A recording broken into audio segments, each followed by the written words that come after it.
আল্লাহ রাব্বুল আলামিন এই আয়াতের শেষ অংশে ডাক দিয়ে বলে ওয়ালা তামুতুন্না ইল্লা ওয়া আনতুম মুসলিমুন।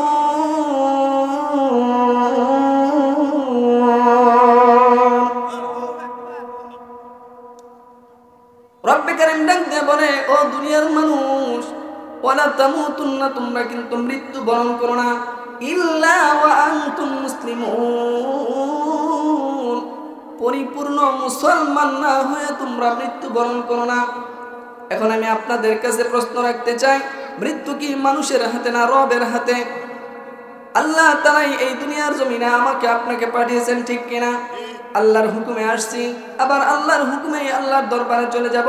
কিন্তু আল্লাহ তাআলা কুরআনুল কারীমের মধ্যে কেন এই ঘোষণা দিলেন, মানুষ তোমরা পরিপূর্ণ মুসলমান না হয়ে মৃত্যু বরণ করো না? এই কথা বলার দ্বারা আল্লাহ তাআলা বুঝাইতেছেন মৃত্যু তোমাকে অবশ্যই গ্রহণ করতে হবে, কিন্তু যদি মৃত্যু বরণ করাই লাগে তাহলে তোমাদেরকে পরিপূর্ণ মুসলমান হয়ে মৃত্যু বরণ করা লাগবে। চিল্লায় বলেন ঠিক কিনা? এখন প্রশ্ন আসতে পারে মুসলমান কিভাবে হয়, মুসলমান কারে কয়, এই ব্যাখ্যা আমাদের জানা দরকার আছে না নাই? মুসলমান শব্দের অর্থ হচ্ছে আত্মসমর্পণকারী। ইসলাম শব্দের অর্থ হচ্ছে আত্মসমর্পণ করা। আল্লাহর যখন যেখানে যেই বিধান যেভাবে আসবে প্রত্যেকটা বিধানের সামনে যখন তোমাকে আত্মসমর্পণ করে দিবে তাহলেই তুমি প্রকৃত ঈমানদার মুসলমান হিসেবে নিজেকে পরিচয় দিতে পারবে। শুধু 7 বছরে খাতনা করাইলে মুসলমান হয় না বাবা, ঠিক কিনা? শুধু আদমশুমারির খাতায় নাম উঠলেই তাকে মুসলমান বলে না। শুধু গরু খাইলেই বাপ দাদা সূত্রে মুসলমান হওয়া যায় না। আল্লাহ তাআলা বলেন যদি প্রকৃত মুসলমান হতে চাও তাহলে ওই সমস্ত মানুষদের মতো করে তোমাদেরকে ঈমান আনতে হবে। আল্লাহ তাআলা কুরআনুল কারীমের মধ্যে ডাক দিয়ে বলে ইয়া আইয়ুহাল্লাযীনা আমানু দুখুলু ফিস-সিলমি কাফা। ও ঈমানদারেরা পরিপূর্ণভাবে তোমরা ইসলামে প্রবেশ করতে হবে। ইয়া আইয়ুহাল্লাযীনা আমানু আমিনু। ও ঈমানদারেরা তোমরা আমি রবের প্রতি ঈমান আনো। ঈমানদারদেরকে আল্লাহ তাআলা কি বলছেন? ঈমান আনো এর কথা বলছেন। কথাগুলো বুঝে থাকলে বলেন ঈমানদারকে আবার নতুন করে ঈমান আনার কথা কেন আল্লাহ বললেন? যে নামাজ পড়ে না তাকে নামাজের কথা বলো, ঠিক কিনা? যে রোজা রাখে না তাকে রোজা রাখার কথা বলা যায়।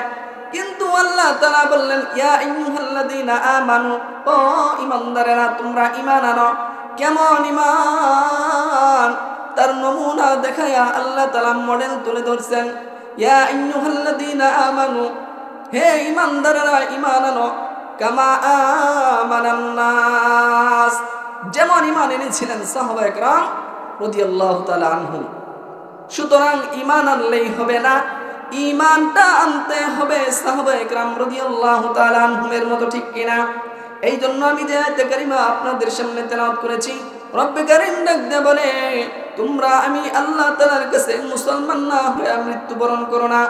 রব্বে কারীম বলেন ইযা জাআ আজালুহুম লা ইস্তাখিরুনা সাআতাও ওয়া লা ইস্তাকদিমুন।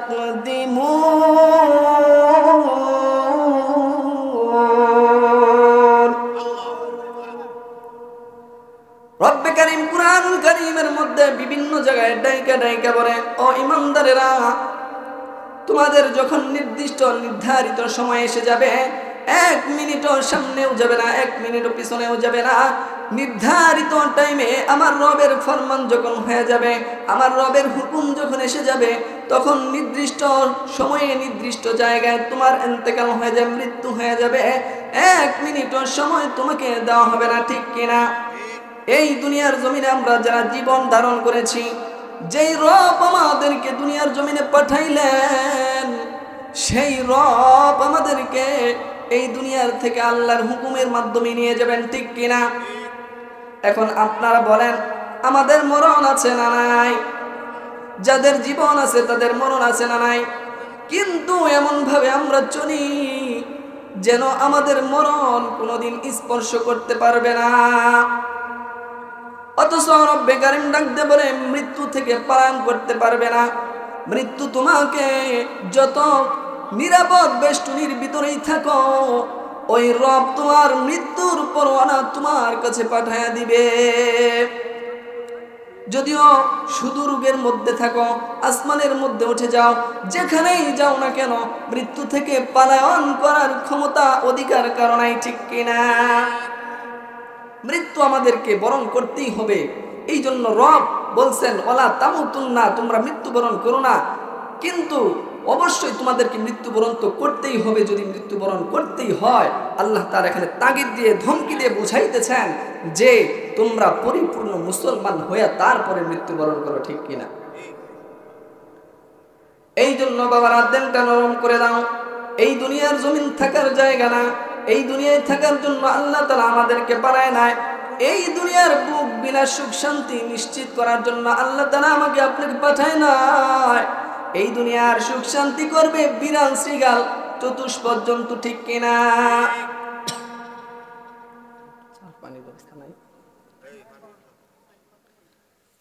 এই দুনিয়ার জমিনে যারা সুখ শান্তি করবে, আল্লাহ তাআলা এই মানব আর দানবকে অর্থাৎ জিন আর ইনসানকে আল্লাহ তাআলা একমাত্র বানিয়েছেন জান্নাতে, তাদের চিরস্থায়ী সুখময় জান্নাতের জন্য, ঠিক কিনা? এই দুনিয়ায় সুখ শান্তি বুক বিলাস করবে বিড়াল, এই দুনিয়ার বুক বিলাস করবে শ্রীগাল, এই দুনিয়ার সুখ শান্তি আর বুক বিলাস করবে এই দুনিয়ার জমিনে চতুষ্পদ জন্তু, কারণ তাদের কোনো শরীয়তের কোনো বান্ডিং নেই, ঠিক কিনা? কিন্তু আমার আপনার জন্য আল্লাহ তাআলা শরীয়তের একটা বান্ডিং দিয়ে দিয়েছেন। ও মানুষ, যখন যেভাবে তুমি ঘুমাইতে পারবা না, যখন মন চাই সেই দিকেই তুমি তাকাইতে পারবা না, ঠিক কিনা? যেভাবে ইচ্ছা সেভাবে চলতে পারবা না। যদি তুমি নিজের মতো চলতে চাও, তুমি ঘুমাইলা, খাইলা, চললা, ফিরলা, আর তোমার মধ্যে আর চতুষ্পদ জন্তুর মধ্যে যদি কোনো পার্থক্য না হয়, তাহলে তোমার মতো মানুষ আল্লাহ তাআলা বলে তুমি মানুষ নও। আল্লাহ তাআলা বলে কাল আনাম বাল হুম আদল, তারা চতুষ্পদ জন্তু। আল্লাহ তাআলা বলে না না বান্দা, চতুষ্পদ জন্তু নও, বরং তার থেকে নিকৃষ্ট মানুষ। অথচ আমরা জানি আল্লাহ তাআলা আশরাফুল মাখলুক করে মানুষকে বানাইছেন। ওয়ালাকাদ কাররামনা বানি আদম, আল্লাহ তাআলা এক জায়গায় বলে মানুষকে সর্বোচ্চ সম্মানিত করে বানিয়েছি, মানুষকে আমি বড় মায়া মোহাব্বত করে বানিয়েছি, মানুষকে ইজ্জতের মানদণ্ড দিয়ে বানিয়েছে। চিল্লায় বলেন ঠিক কিনা? তোমরা যারা নিজেরা ঈমান এনেছো, আমি রবকে রব বলে তোমরা বিশ্বাস করেছো, আমি তোমাদেরকে ঈমানদার বলে ডাক দিলাম। ইয়া আইয়ুহাল্লাযীনা আমানু, আমার রব আমাকে আপনাকে কত মোহাব্বত করেন, কত ভালোবাসেন। আল্লাহ তাআলা আমাকে আপনাকে ঈমানদার বলে ডাক দিছে। এক নম্বরের বক্তব্য, কথাগুলো বোঝার চেষ্টা করেন। আল্লাহ তাআলা আমাকে আপনাকে এই দুনিয়ার জমিনে কি বলে ডাক দিয়েছেন? ঈমানদার বলে ডাক দিয়েছেন, ঠিক কিনা? কিন্তু দুনিয়ার নিয়ম হলো যে রিকশা চালায় তাকে রিকশা চালক বলা হয়, যে দোকানদারি করে তাকে দোকানদার বলা হয়, যে চুরি করে তাকে চোর বলা হয়। আমরা এই দুনিয়ার জমিনে যারা আছি, মানুষ হিসেবে দুনিয়ার জমিনে পদার্পণ করেছি, আমাদের এই জীবনে গুনাহ আছে না নাই? রব্বে কারীম কিন্তু আমাদেরকে গুনাহগার বলে ডাক দিল না। রব্বে কারীম আমাকে আপনাকে মায়া আর মুহাব্বত, প্রেম আর ভালোবাসা নিয়ে ডাকে। ইয়া আইয়ুহাল্লাযীনা আমানু, ও ঈমানদারেরা, তোমরা যারা ঈমান এনেছো, আমি আল্লাহ তোমাদেরকে কত মুহাব্বত করি, কত ভালোবাসা দেই। আমি রব তোমাদেরকে গুনাহগার বলে ডাক দিলাম না, আমি রব তোমাদেরকে ঈমানদার বলে ডাক দিলাম। চিল্লায়া বলেন সুবহানাল্লাহ। রব্বে কারীম পরবর্তীতে বলতেছেন হাক্কা তুকাতিহি, আমি রবকে তোমাদের ভয় করতে হবে। আমি রবকে তোমরা দুনিয়ার জমিনে ভয় করে চলো। কেমন ভয়? যেমন করে ভয় করা উচিত আমি রবকে, ঠিক তেমন করে তোমরা আমি রবকে ভয় করো। আমি আল্লাহ তাআলাকে পরিপূর্ণ হক আদায় করে ভয় করা লাগবে। চিল্লায়া বলেন ঠিক কিনা? আমি প্রথম দ্বিতীয় কথা নিয়ে আলোচনা করব না। আল্লাহ তাআলা তৃতীয় পর্যায়ে যে আমাদেরকে ডাক দিয়ে বলতেছেন আল্লাহর ভয় কাকে বলে? বলে কোন বান্দা যদি আমি আল্লাহ তাআলার হুকুম আর রাসূলের তরিকা মতো তার শুরু লগ্ন থেকে নিয়ে জীবনের শেষ পর্যন্ত যে মানুষটা আমি আল্লাহর হুকুম আমার রাসূলের সুন্নাত মোতাবেক তার জিন্দেগিটা কাটাইলো, ওই ব্যক্তিটাই হচ্ছে পরিপূর্ণ মুত্তাকি, ঠিক কিনা? যেই কথা বলতেছিলাম, এই দুনিয়ার জমিনে আমরা আসছি, আপনিও আসছেন, আমারও মরতে হবে, আপনাকেও মরতে হবে, ঠিক কিনা? এই দুনিয়া থাকার জায়গা নয়, এই দুনিয়া ছেড়ে আমাকে আপনাকে চলে যেতে হবে। এই দুনিয়ার জমিনে যদি থাকার মতো পারমিশন কারো হইতো, তিনি হচ্ছেন রাহমাতুল লিল আলামিন, বিশ্ব জগতের রহমত স্বরূপ যেই নবীকে আল্লাহ তাআলা দুনিয়ার জমিনে পাঠিয়েছেন, সেই নবীকে এই দুনিয়া ছেড়ে চলে যাইতে হইতো না, ঠিক কিনা? এই জন্য যেহেতু নবীও থাকতে পারে না, নবীর দুশ্মনরাও থাকতে পারে নাই, এই দুনিয়ার জমিনে রাজা বাদশাহ যত প্রভাবশালী ব্যক্তিবর্গ ছিল কেউ থাকতে পারে নাই। এই পেছারাটার জমিনের মধ্যে এমন অনেক মানুষ ছিল যাদের ধমকে এই পেছারাটার মাটি থরথর করে কাঁপতো, ঠিক কিনা? কিন্তু আজকে যা দেখেন তারা বেডের মধ্যে পড়ে আছে, তাদের ধমকে জমিন কাঁপে তো দূরের কথা, তাদের হাত দিয়ে এক গ্লাস পানি উঠাইতে গেলে থরথর করে কেঁপে হাত থেকে পড়ে যায়। এমন করার ক্ষমতা যিনি রাখেন তিনি কে? এই এলাকার মধ্যে এমন অনেক ক্ষমতাশীল পাওয়ারফুল অনেক মানুষ ছিল, এই দুনিয়ার মধ্যেও ছিল। আজকে লক্ষ্য করে দেখো রে মুমিন, আজকে তাদের কবরের উপরে গরু ছাগলে ঘাস খায়, ওই ঘাস খাওয়া গরু ছাগলকে তার কবর থেকে তাড়াইবার শক্তি নাই। এমন আছে না নাই? যেই রব আমাদেরকে এত শক্তি সামর্থ্য এত ক্ষমতা পাওয়ার নেতৃত্ব কর্তৃত্ব দিলেন, সেই রব আমাকে আপনাকে পথের ভিখারি বানাইতে পারেন কি পারেন না? এই জন্য এই দুনিয়ার জমিনে দম্ভ করে চলো না, এই জমিনের উপরে এরকম করে অহংকার করিও না রে মুমিন। এই জমিন ডাইকা ডাইকা বলে এই জমিনের উপরে তুমি অহংকার প্রদর্শন করো না, দম্ভ করে চলো না, কারণ এই জমিনের ভিতরেই তোমাকে একদিন আসতে হবে, আর সেদিন তুমি আমার কঠিন ভয়ঙ্কর অবস্থা দেখতে পারবে, ঠিক কিনা? এই জন্য এই দুনিয়ার জমিনে আজকে আছি, এক সময় ছিলাম না। আবার এই দুনিয়ার জমিন থেকে আমাকে পরকালে আল্লাহর ডেকে আল্লাহর কাছে যেতে হবে কি হবে না?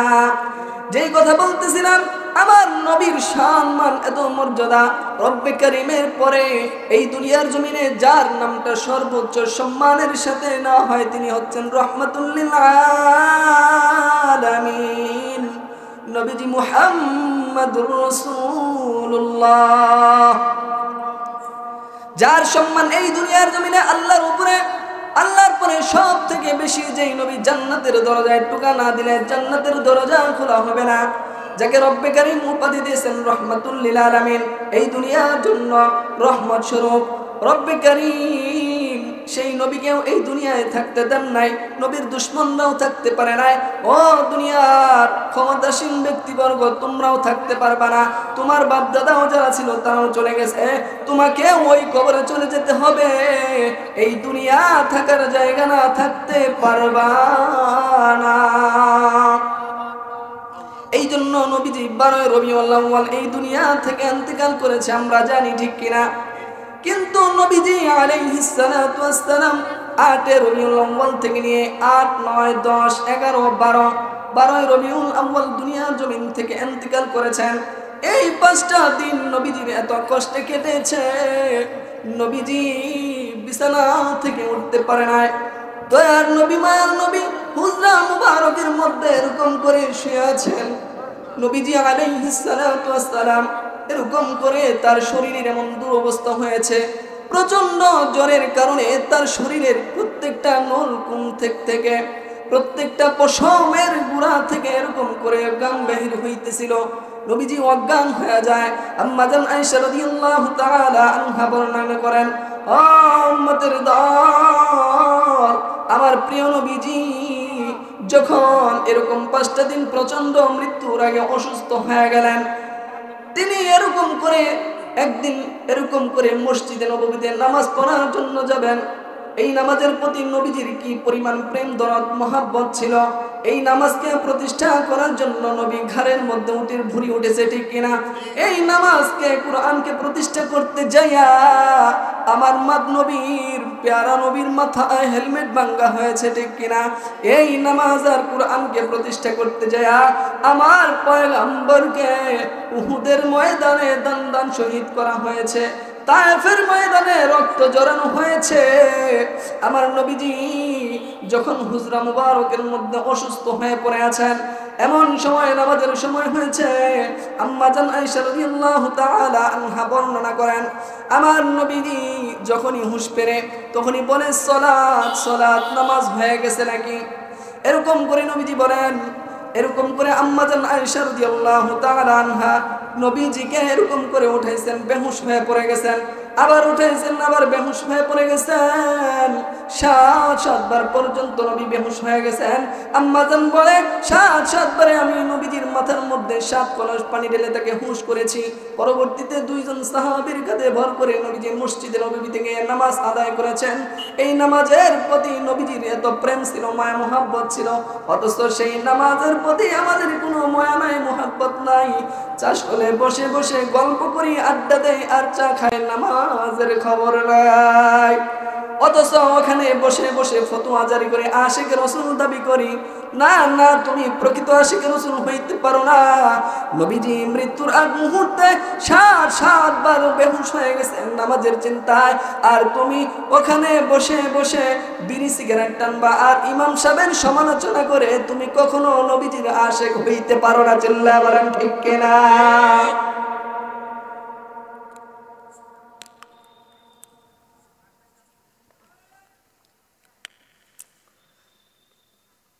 হযরতে নবী করিম আলাইহিস সালাতু ওয়াস সালাম হুজরা মুবারকের মধ্যে শুয়ে আছেন, প্রচন্ড জ্বর। নবীজির ইন্তেকাল হয়েছিল কয় তারিখে? 12 রবিউল আউয়াল, কিন্তু 8 রবিউল আউয়াল থেকে নবীজি প্রচন্ড অসুস্থ। নবীজি এমন অসুস্থ হয়েছেন, একবার হুঁশ আসে, আবার হুঁশ ফিরে যায়, আবার অজ্ঞান হয়ে পড়ে যায়। সমস্ত সাহাবায়ে কেরাম পেরেশান। নবীজি আলাইহিস সালাতু ওয়াস সালামের ইন্তেকালটা কেমন করে হয়েছে, মৃত্যুর আগে উম্মতের জন্য কেমন দরদি ছিলেন নবীজি। নবীজি যখন এরকম করে হুজরা মুবারকে ফাতেমা রাদিয়াল্লাহু তাআলা আনহা কান্না করতেছে, সমস্ত বিবিরা কান্নার রোল পড়ে গেছে।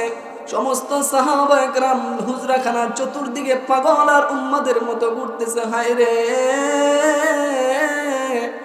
আমার দয়ার নবী, মায়ার নবী, যেই নবীর মা নাই, যেই নবীর বাবা নাই, 63টা বছর জিন্দেগি মক্কা মদিনায় কত দুঃখ কষ্ট দুর্দশা সহ্য করেছে, যেই নবীকে আজকে আল্লাহ তাআলা মাকাম দিয়েছে, ফাতে মক্কা করেছে, কত অর্জন করেছে, আজকে এই মক্কা মদিনার প্রেসিডেন্ট নবীজি আমাদেরকে চিরয়তীম করে চলে যাওয়ার পথে এই চিন্তায় সমস্ত সাহাবায়ে কেরাম খাওয়া দাওয়া ছেড়ে দিয়েছে।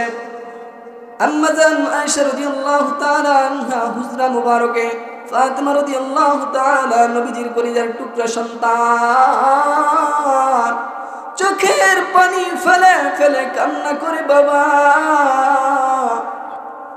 বাবা গো, কিছুদিন আগে আমার মা খাদিজা দুনিয়া থেকে বিদায় হয়ে গেল, আজকেও যদি আপনি আমাদেরকে এতিম বানায় বিদায় হয়ে যান, আমি ফাতেমা কার দরজায় দাঁড়াবো? নবীজি আলাইহিস সালাতু ওয়াস সালাম হুজরা মুবারকের মধ্যে তাকে শুয়ে রাখা হয়েছে, চাদর মুড়ি দিয়ে নবীজিকে শুয়ে রাখা হয়েছে। নবীজি একবার হাতটা উপরে উঠায় আবার নিচে নামায়, বুঝাইতে চায় কে যেন দরজার মধ্যে ঘরে ঢুকার অনুমতি চায়। নবীজি আলাইহিস সালাতু ওয়াস সালামের ইশারায় ফাতেমা রাদিয়াল্লাহু তাআলা আনহা বলে, মাগো দেখো দরজায় কে যেন পারমিশন চায় ঘরে ঢুকার জন্য, দরজাটা খুলে দাও। ফাতেমা রাদিয়াল্লাহু তাআলা আনহা নবীজির এই কথা শুনে যখন দরজা খুলতে যাবেন, দরজার দিকে আগাইতেছিলেন, রব্বি কারীম আজরাইল আলাইহিস সালাতু ওয়াস সালামকে ডাক দেয়া বলে, ও আজরাইল, নিজামটা পরিবর্তন করে দাও।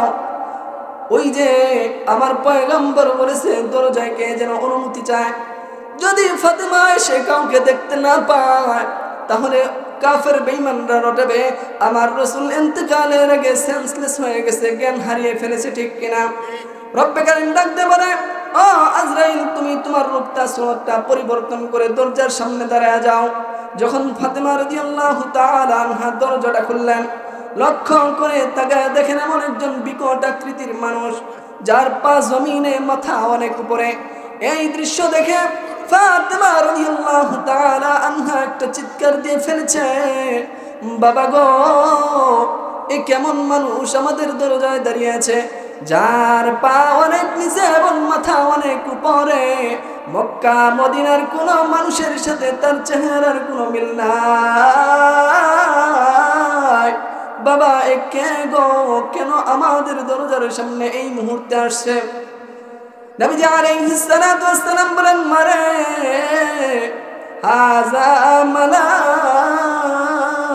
মাউত, এ হচ্ছে মালাকুল মাউত আজরাইল। সাথে সাথে কথা শোনার সাথে সাথে ফাতেমা রাদিয়াল্লাহু তাআলা আনহা দরজাটা লাগায় দিছে, চোখের পানি ফেলে ফেলে আম্মা জান এরকম করে ফাতেমা রাদিয়াল্লাহু তাআলা আনহা বাবার ডেকে ডেকে বলে, বাবা গো, না না, আমি অনুমতি দেব না, তাকে ঘুরে ঢুকার অনুমতি আমি দেব না। আমি জানি এই মুহূর্ত মালাকুল মউত আপনাকে নিয়ে যাওয়ার জন্য এসেছে, ঠিক কিনা? কোনোভাবেই সে অনুমতি দিবে না। বলে, বাবা, তুমি যদি এখন বিদায় হয়ে যাও, আমার ফাতেমা তো আর কেউ নাই, আমার হাসান আর হুসাইন কার কাছে নানা নানা কয়ে দৌড়াবে? আবু বকর, ওমর, উসমান, আলী বলে, আমার নবী আমাদের পেটে যখন 3 দিনের ক্ষুধা থাকতো, নবীজিকে সাহাবীরা পাগলের মতো তালাশ করতো, নবীজি কোথায় রে মদিনাবাসী? আমার নবীকে দেখছনি? আমার নবী রে দেখছনি? বলে, কেন? হন্য হয়ে তন্ন তন্ন করে সাহাবায়ে কেরাম পেটের ক্ষুধায় নবীকে খুঁজে। আম্মা জান আয়েশা রাদিয়াল্লাহু তাআলা আনহা বলেন, যদি কোনো ক্ষুধার্ত ব্যক্তি আমার নূরের নবীর চেহারার দিকে একবার তাকাইতো, ওই ব্যক্তির 3 দিনের ক্ষুধার যন্ত্রণা নবীজির নূরের চেহারার দিকে তাকাইলেই এরকম নিবারণ হয়ে যাইত। আল্লাহু আকবার। আর জোরে বলি আল্লাহু আকবার। আম্মা জান এরকম করে হযরতে ফাতেমা রাদিয়াল্লাহু তাআলা আনহা বলেন, বাবা, না না, আমি অনুমতি দেব না, আপনাকে মালাকুল মউত নিয়ে যাবে। আমি আর আমার হাসান হুসাইন কার কাছে যা দাঁড়াবো, কার দরজায় যা দাঁড়াবো? আমি আপনাকে অনুমতি দেব না। নবীজির কথা মারে অনুমতি দিয়ে দাও, কারণ এই মালাকুল মউত কারো কাছে যাওয়ার জন্য অনুমতির প্রয়োজন নাই। যেহেতু তোমার বাবার ঘরে ঢোকার জন্য অনুমতি চেয়েছে, এটা তোমার বাবার একটা ইজ্জত আর সম্মানের কারণ, ঠিক কিনা? তুমি যদি তাকে বাধা দাও, বাধা দিয়ে আটকায় রাখতে পারবে না, কারণ আমার রব বলেছে, ইদা জাআ আজালুহুম লা ইস্তাখিরুনা সাআতান ওয়া লা ইস্তাকদিমুন।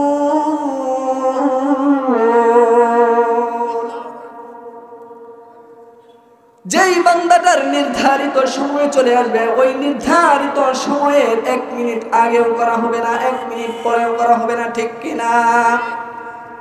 এই জন্য একটা জিনিস লক্ষ্য করে দেখবেন, অনেক মানুষ অসুস্থ হয়ে হসপিটালের বেডের মধ্যে পড়ে আছে, ঠিক কিনা? অনেক মানুষ এরকম করে লাইফ সাপোর্ট নিয়ে আইসিইউতে ভর্তি আছে, বছরের পর বছর চলে যায়, কিন্তু তার মৃত্যু হয় না, কারণ আল্লাহর ফরমান আসে নাই। আবার এমন অনেক মানুষ আছে, আপনারাও দেখবেন, এই যে সকালবেলা বিকালবেলা সুন্দর করে পরিপাটি হইয়া হাঁটতে হাঁটতে বেচারাটা বাজারে চা খাইতে আসছিল, কিন্তু সে আর নিজের পায়ে হেঁটে বাড়িতে যাইতে পারে না। মালাকুল মউত আল্লাহ তাআলার অর্ডারে তার জানটা খপ করে জান কবজ করে নিয়ে গেছে, আছে না নাই? সে একজন মানুষ, তার নাম ছিল, এরকম করে নিজের পায়ে হেঁটে এসেছে, কিন্তু সে পায়ে হেঁটে যেতে পারে না, তার নাম হয়ে গেছে লাশ। ঠিক কিনা? যত ক্ষমতা, যত প্রভাব, যত কর্তৃত্ব, যত চেয়ার কর্তৃত্ব নেতৃত্বই আপনার হোক না কেন, আপনি মনে করেন আমি এলাকার চেয়ারম্যান, আমি এলাকার মাতাব্বর, আমি ছাড়া এলাকা চলে না, কিন্তু না না, এই এলাকা অনেক মাতাব্বর, অনেক চেয়ারম্যান ছিল, আজকে তারা মাটির সাথে মিশে গেছে, কিন্তু এলাকা ঠিকই আছে। ঠিক কিনা? এই জন্য যত যাই কিছু হোক, মানুষ ইন্তেকাল করলে তার নাম বলে না, তার নাম হয়ে যায় লাশ। ঠিক কিনা? কি হয়ে যায় ভাই? আমার আপনারও একদিন মাইকে এলান হয়ে যাবে, মাইকে এলান হয়ে যাবে, অমুকের ছেলে অমুক ইন্তেকাল করেছে, মরহুমের জানাজা হবে অমুক টাইমে। ঠিক কিনা? এই জন্য একটা মানুষ পায়ে হেঁটে আসলো, কিন্তু যাওয়ার সময় তার আর আব্দুর রহিম আর আব্দুল করিম নামটা তার সাথে নাই। প্রাণবায়ুটা উড়ে যাওয়ার সাথে সাথে তার নাম হয়ে গেছে লাশ। একদিন আমারি নাম হবে লাশ। ঠিক কিনা? একদিন আমারি নাম হবে লাশ। সাদা কাপন পরবে দেহ, রবে না আর আপন কেহ। সাদা কাপন পরবে দেহ, রবে না আর আপন কেহ। বন্ধ হবে রে নিঃশ্বাস, একদিন আমারি নাম হবে লাশ। চিল্লায় বলেন ঠিক কিনা? একদিন আমারি নাম হবে লাশ। সাদা কাফন পরবে দেহ, রবে না আর আপন কেহ।